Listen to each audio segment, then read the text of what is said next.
Hi, everyone, and thank you for joining NetElixir today, where we will be covering everything from A to Gen Z, giving insights into Gen Z's shopping habits, values, and nuances. Our presenter today is NetElixir's content writer and resident Gen Zer, Dana DeLuca. Dana graduated magna cum laude with a degree in marketing and has won a gold award for her work by Hermes Creative Awards. Being a Gen Zer myself, I can confidently say Dana has done an amazing job helping you understand us. So Dana, the floor is yours. Thank you, Sana. Hello, everyone. I'm Dana. As Sana said, I'm a content writer here at NetElixir. I'm very proud to work for brands like Amica, Rockler, Rally House, and so many more. And I'm especially proud to be a part of this award-winning content department. So today we are going to be talking about all things Gen Z. So just a brief agenda. First, we will go over Gen Z, who they are, their values, their shopping habits, social media usage, and then we'll dive more into how we can connect with them and actionable insights. So as you're all here to know, who is Gen Z? Gen Z is anyone born between the years 1997 and 2012. So they're currently anyone that's anywhere from 9 to 24 years old. There's about 68 million members of Gen Z in the United States alone. So this tells us that there's a huge chunk of people in their late teens, early 20s that are beginning to have disposable income, which gives them extreme spending power, which is why they are such a key generation that we should be learning about.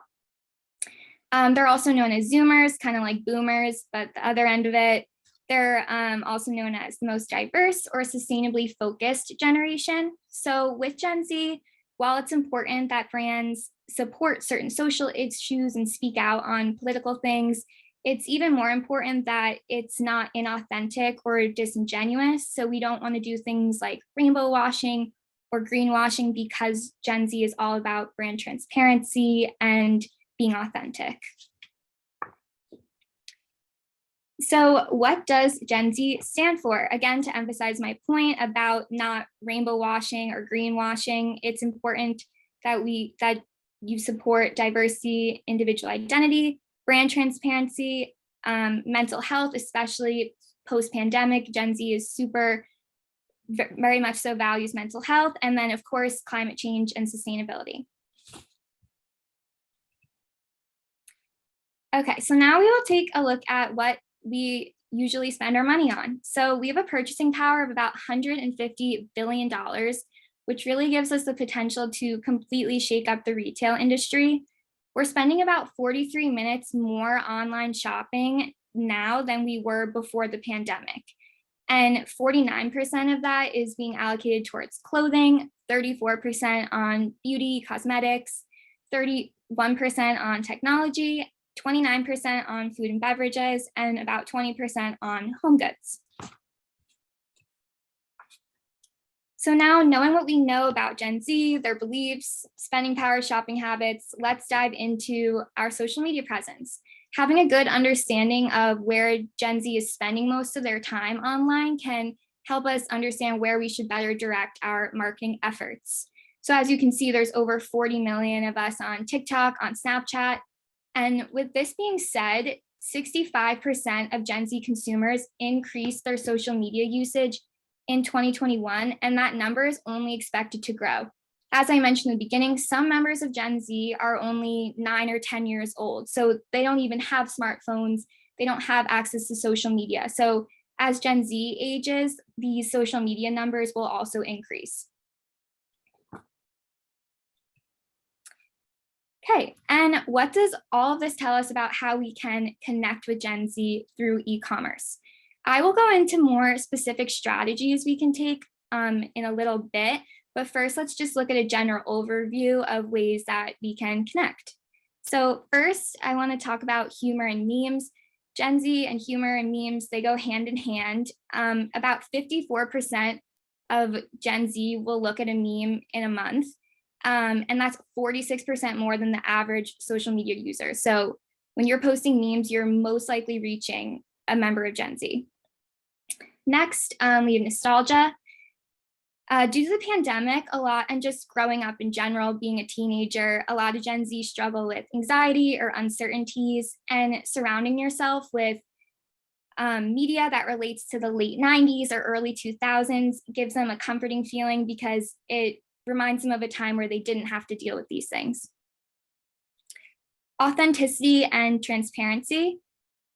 This is where having a strong set of core brand values that you can amplify to your customer is key. Gen Z wants to see you talk about your beliefs, no matter what they are, no matter what you value. They want to see that you're being true to you, your brand, and that you're completely transparent with them. And interactivity and communities. So that's anything that can give us a personalized or collaborative experience. We want to build a sense of connection with your brand, which in turn leads to increased brand loyalty, which is obviously never a bad thing. So this could be anything from polls on social media, user-generated content, quizzes, anything where you can feel like you have a more human connection with the brand and more included in the overall brand's process. And lastly, influencers. So Gen Z trusts influencers the most. 11% of Gen Zers use them as their true and tried source for product recommendations, which is compared to less than 3% of consumers over 40.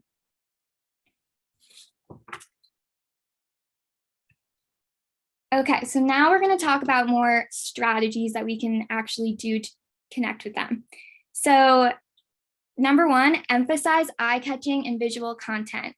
As a member of Gen Z, I can attest I have a very short attention span. So short, snackable content that is engaging off the bat is key.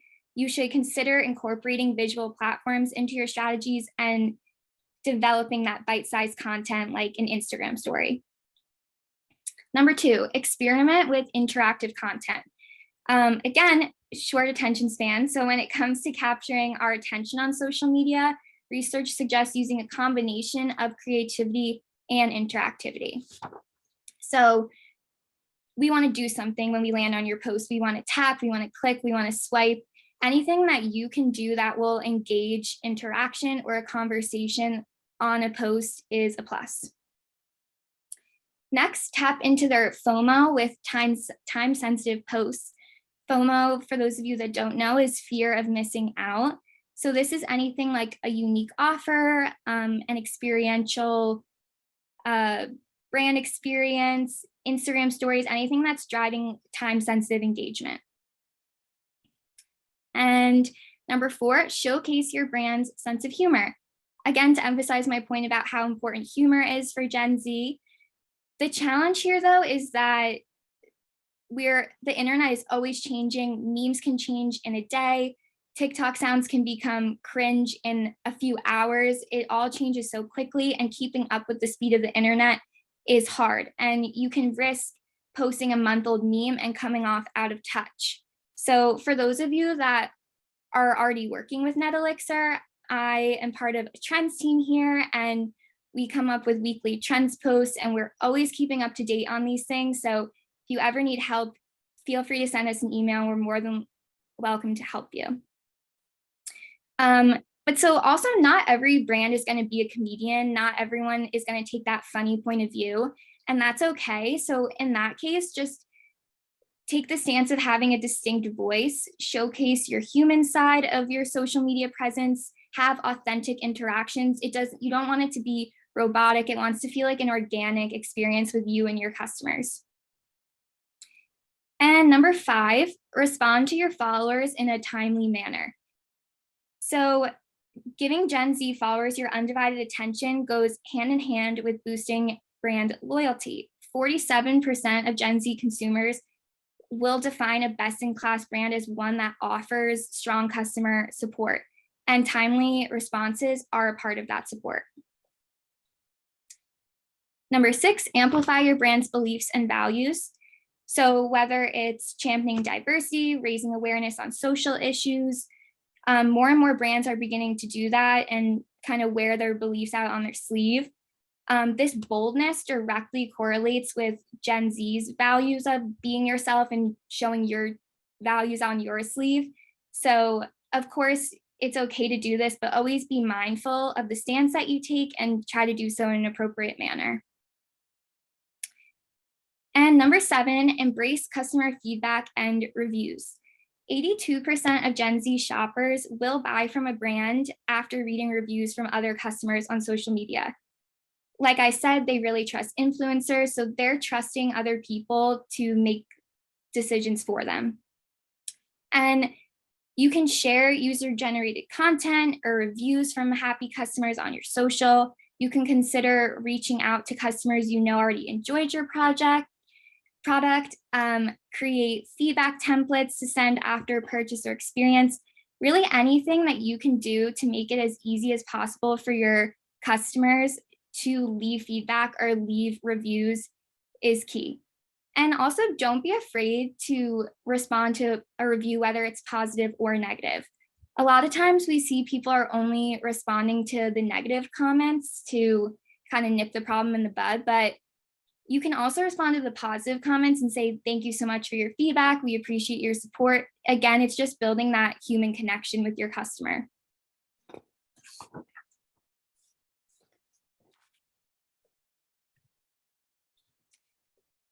Okay, so now we're going to take a look at Gen Z through more of a design standpoint in terms of graphics you're using to reach out to them, packaging, anything like that. So Gen Z is all about maximalism. This is a complete 180 from millennials who prefer minimalism.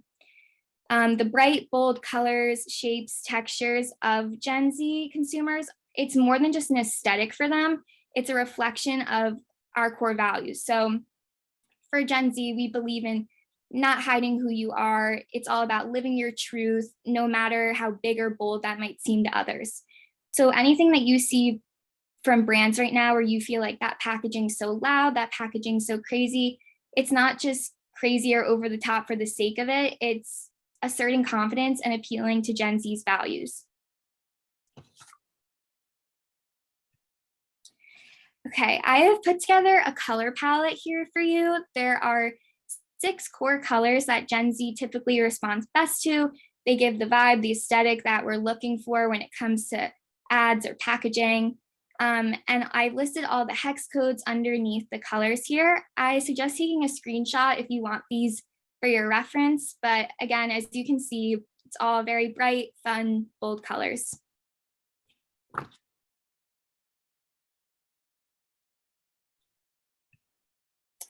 All right, so these are some examples of brands that just get it. They get the maximalism look, they get Gen Z. I'm gonna focus mostly on Poppi on the top left. They're a beverage company, if anybody is aware of them. And they, as you can see, their packaging includes just about every color combination of that palette I just showed you. It stands out on the shelf. It tells Gen Z, hey, we're cool, we're fun, we get you, come support us. Poppi uses bright colors to appeal to Gen Z on their packaging, but they also use fun flavor. So it doesn't have to necessarily be your packaging. It can also be your product itself. And we're seeing this maximalism trend in everything from apparel, home decor, jewelry, wall colors. So again, we're not telling you that you have to go back to the drawing board and redo all of your packaging, but consider the way that you stage photos, background colors you choose, fonts, anything of that nature. And I really encourage everybody to go take a look at these other brand sites to see what they're doing, because they have really got Gen Z down.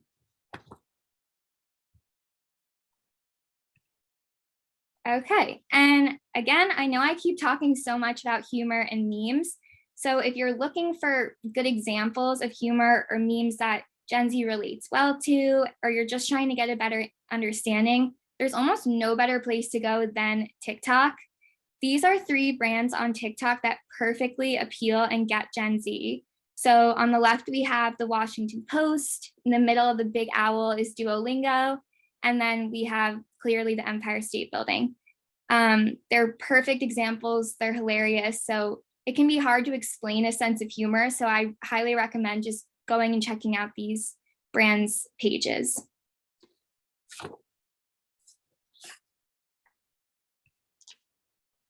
Okay, and if you are looking for even more insights about Gen Z or the other generations, boomers, Gen X, millennials, download our recent ebook. It's called Let's Talk About the Generations, and you can find out even more about every generation, how they relate to each other. And it's just a really great reference to have overall.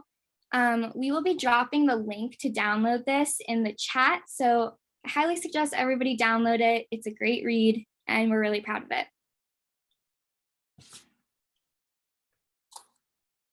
Sana?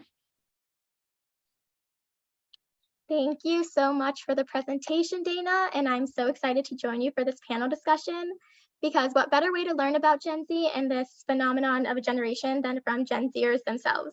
So let's kick it off with the first question. Where do brands miss the mark when trying to relate to Gen Z? I would say, like you mentioned before, we're really attracted to authenticity.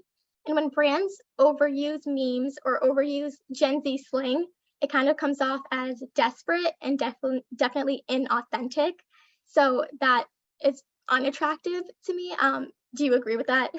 I totally agree. And just to emphasize my point again, and like you said about not being disingenuous, don't post a post about Earth Day if your brand doesn't care at all about sustainability. Like, that's greenwashing. Don't change your company's profile picture to Pride theme if you really don't care about that at all, just to do it. It just comes off really inauthentic. Awesome. With the second question, what is something you want to see more brands doing? I want to see more brands, and most of Gen Z wants to see more brands, again, just engaging with customers on social media, respond to our comments, repost our pictures. Most of Gen Z loves getting a product and posting it to their Instagram story, and getting it reshared by the company that they bought it from can be so exciting, and it makes you want to just keep buying from that brand. And again, yeah, anything with humor, nostalgia, and anything that you can interact with. Awesome. What platforms have ads that are the most appealing to you? So I'll take this question. I would say Instagram definitely has the best user experience, and I find it's the easiest to shop on and most convenient. I see the most ads on Instagram, but I'm totally okay with that because I'm expecting it, and sometimes even go on Instagram specifically for the ads. Like, for example, I have a wedding to attend in September, and Instagram was the first place I went to look for a dress, and that's exactly where I found it because the shopping ads are so specifically targeted to me. So that is the first platform I would go and don't mind seeing ads on. Totally agree. Are there any marketing trends that you find overdone or overrated? I would take that one again. I find disingenuous influencer marketing to be overdone and overrated. For example, like when Kylie Jenner was sponsored by Sugar Bear Hair, everybody knows that she wears, wigs. So it's very like disingenuous, and brands need to choose influencers that better represent their brands rather than bigger names, because it all comes back to that authenticity and what we're attracted to. Next question for you. How can brands incorporate effective and relatable humor into ads? It can be really a challenge to explain the Gen Z sense of humor. I don't know how to explain it really, but if I had to, I would say it's unhinged, out of pocket. It can be self-deprecating, dark. A lot of it kind of is around like mental health, because it's something that a lot of Gen Z deals with. And if you make jokes about it, you feel like you can laugh with a community of people about it. But again, the best way I can explain it to you is to go look at TikTok, the three that I mentioned before, but also just there's so many creators on there that are so funny, and just you'll get it if you spend time on the app. Yeah, and I feel like everyone on every platform can find something that's relatable to them. Totally. What draws you to a TikTok video or creator? I would say higher quality content. If I'm scrolling on TikTok and I see a video with lower quality, I'll probably just skip it. I feel like more effort is put into a video that has higher quality, even though that may not be true. But if I am creating content, I would put in that effort to get a better quality camera. It just makes me feel like they put more effort into creating the content, and that's something that I value. I agree. And also, I think when it comes to like what draws you to a TikToker or just a creator in general, it's really personal.